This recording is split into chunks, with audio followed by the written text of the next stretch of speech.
وہ بھی مجبوری نہیں ہے، اس کو بھی میں آپ کو بتاؤں گا کہ پاکستان میں ریزرو کا ایشو اتنا بڑا نہیں ہے. مسئلہ یہ ہے کہ یہاں پر کام نہیں ہو رہا اس طریقے سے. جہاں بھی کام ہوتا ہے وہاں پہ پراکسیز کے ذریعے کاروائیاں ہوتی ہیں اور کام بند ہو جاتا ہے.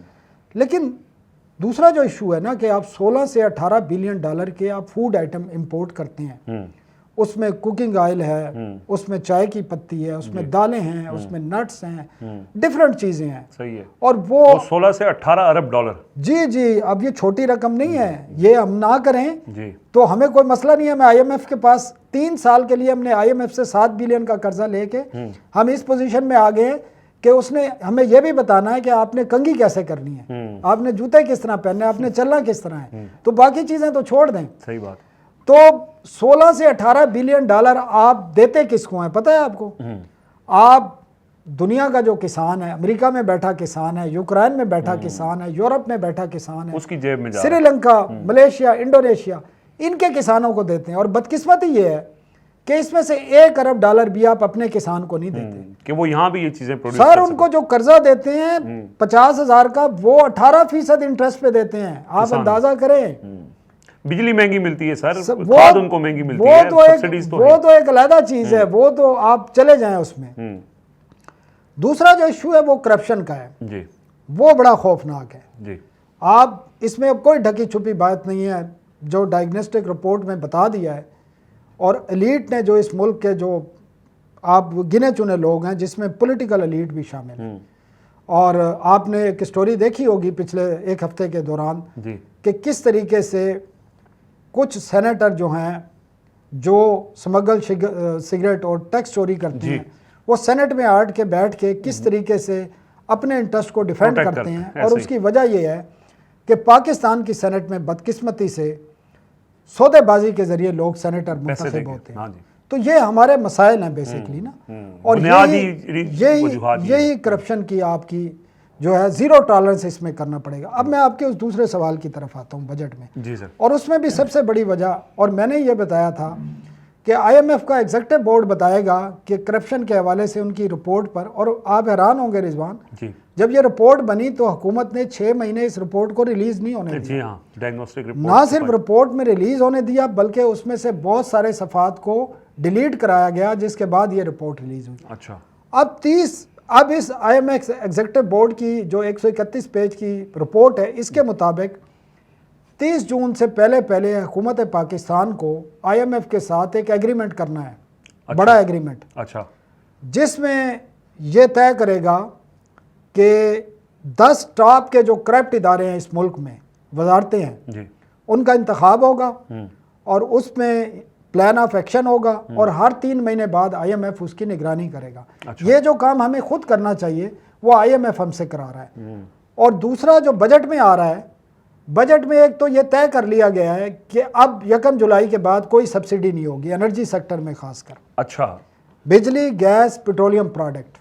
وہ 200 یونٹ والے جو غریب ترین صارفین ہیں، کسی کو وہ جو کراس سبسڈی تھی وہ بھی ختم ہو جائے گی. اور اس وقت بھی جو دونوں گیس کمپنیاں ہیں جی ان کی پٹیشن پر ہیئرنگ ہو چکی ہے.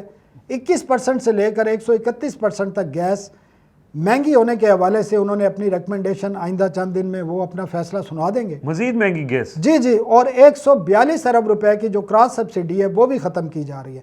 اس کے علاوہ یہ بھی طے کیا گیا ہے کہ ہر 3 مہینے بعد اس کا ریویو ہوگا. اچھا. بجلی، اور جو اس تمام چیزوں کے باوجود کہ پچھلے 4 سال کے دوران آفٹر جو عمران خان کا ایک دور ختم ہوا تھا اس کے بعد 2022 1300% گیس کی قیمتوں میں اضافہ کیا گیا. فکس چارجز علیحدہ ہیں. پچھلے 4 سال میں 1300% 1300% گیس کی. اور یہ میں نہیں بتا رہا، آپ پاکستان بیورو آف اسٹیٹسٹک کی ویب سائٹ پر جائیں، یہ سرکاری ادارہ ہے، اس کا ڈیٹا چیک کریں، وہ آپ کو بتائیں گے. پہلے مرحلے میں 1100% ہوئی تھی، پھر 200% ہوئی، 1300%. اس کے علاوہ فکس چارجز لگائے بجلی پر بھی، گیس پر بھی. اور بجلی مہنگی ہوئی ہے 100% پچھلے 3-3.5 سال میں، 100% ڈبل ہو گئی ہے. اس کے علاوہ فکس چارجز علیحدہ ہیں. فکس چارجز اس لیے لگائے گئے ہیں کہ آپ سے سرکولر ڈیٹ مینیج نہیں ہو رہا. سرکولر ڈیٹ اس لیے مینیج نہیں ہو رہا کہ آپ کی اس قسم کی پالیسیاں ڈیفنٹ پالیسیاں تھیں کہ آپ کو فیوچر کا 1 سال کے بعد پتہ نہیں کیا ہونا ہے.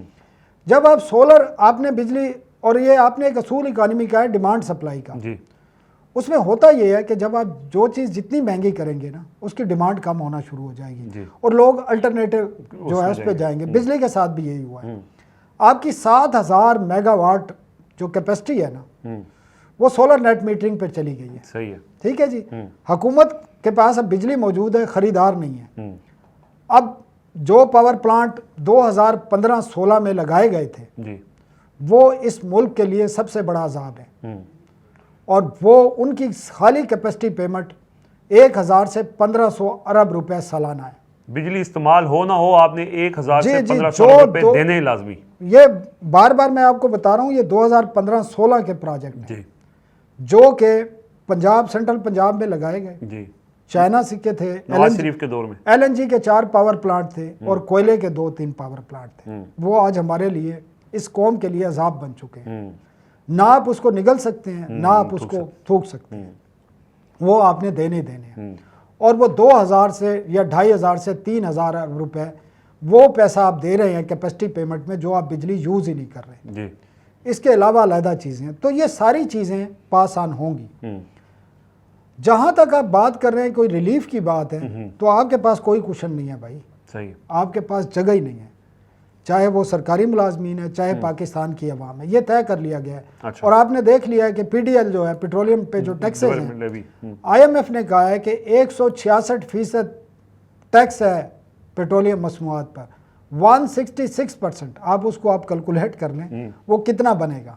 اور یہ وہ شرط ہے اس کے اندر وہ بڑھایا جائے گا پیٹرول بھی. نہ وہ کہہ رہا ہے اس وقت ہے. اچھا آلریڈی ہے, ٹھیک ہے. ان کی تو شرط ابھی تک جو ہے وہ 80 روپے پر لیٹر ہے. لیکن وہ سر آلریڈی 117 روپے تو ہم لے رہے ہیں. اور آپ کو یاد ہے وہ کچھ عرصہ پہلے, آج سے 5-6 سال پہلے, پیٹرول پر جو پی ڈی ایل تھا وہ 8 روپے لیٹر تھا, اور ڈیزل پر 10 روپے تھا. آج وہ 80 نہیں 117 روپے یا 120 روپے ہو چکا ہے. کل کچھ تھوڑا آگے پیچھے کیا انہوں نے, 5 روپے کم کیے.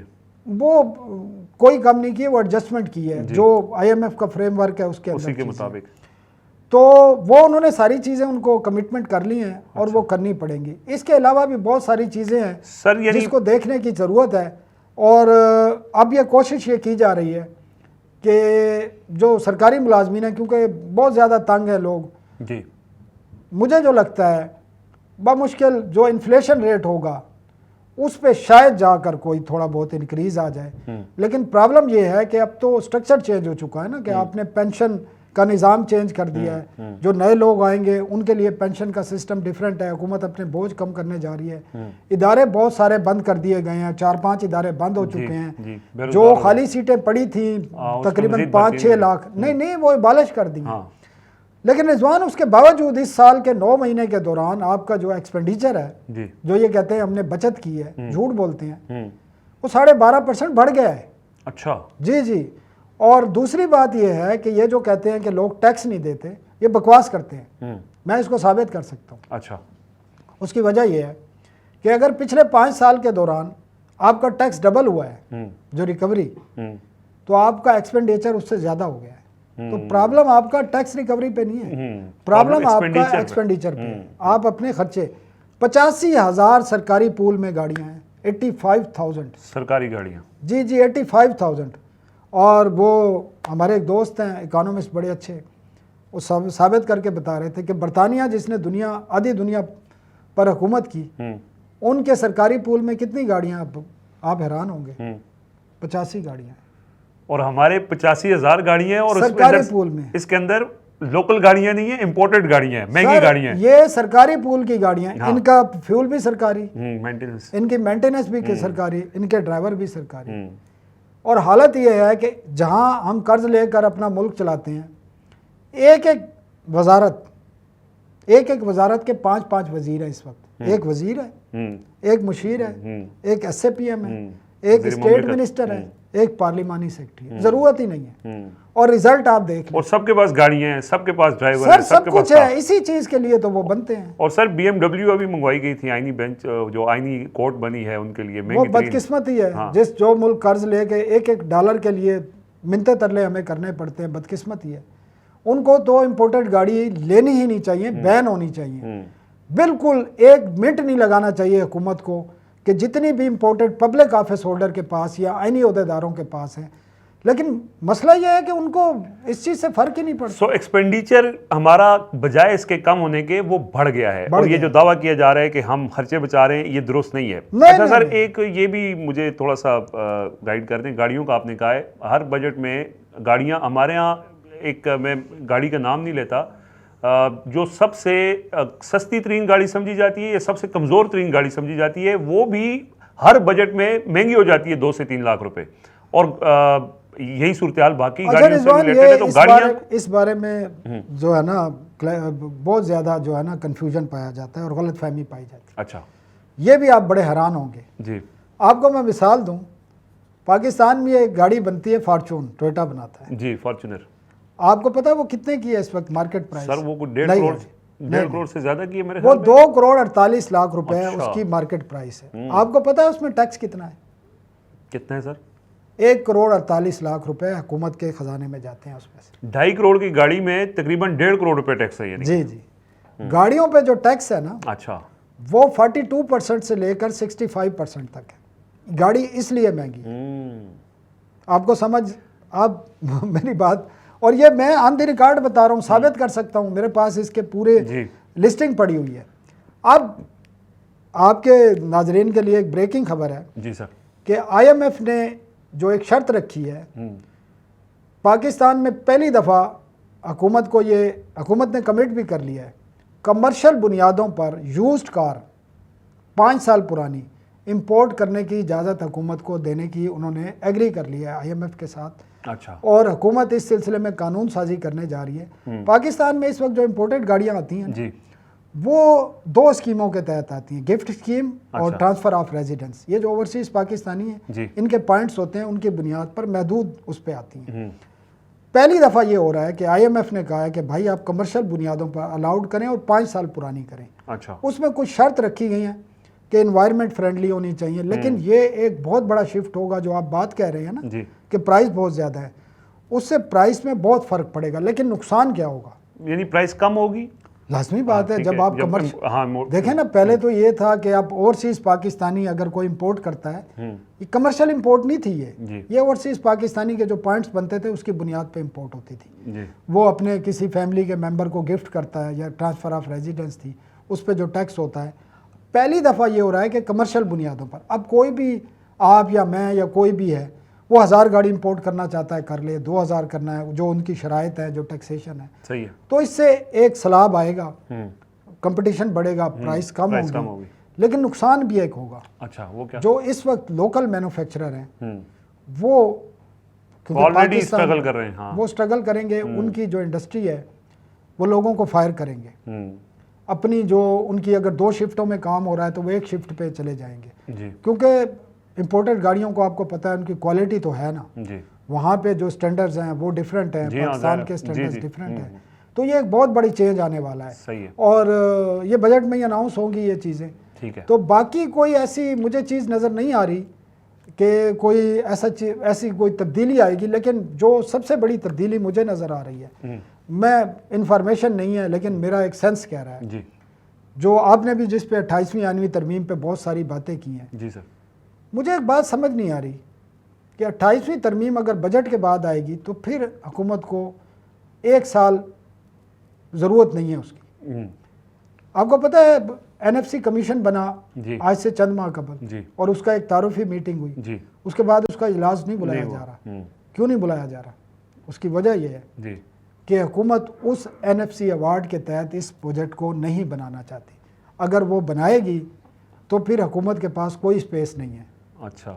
پرابلم یہ ہے کہ آپ کا جو فیڈرل ہے وہ اتنا پھنس چکا ہے اس وقت، اس کا جو سٹیبلٹی ہے وہ خطرے میں ہے. خطرے میں یہ ہے کہ آپ جو ٹیکس وصول کرتے ہیں، ایف بی آر کا ٹیکس ریونیو، اس کا 57.2% صوبوں کو چلا جاتا ہے، اور جو بچ جاتا ہے وہ وفاق کے ایک ہیڈ کے خرچے کے برابر نہیں ہوتا. صرف انٹرسٹ پیمنٹ. پھر وفاق نے ڈیفینس بھی دینا ہے آپ، وفاق نے پی ایس ڈی پی بھی کرنا ہے، وفاق نے اپنے للے تللے بھی کرنے ہیں. یہ پروٹوکول گاڑیاں، یہ کبھی ججوں نے جناب گاڑیاں مانگ لی، کبھی سینٹ کے چیئرمین نے گاڑی مانگ لی، کبھی اسپیکر نے کہا جی مجھے بھی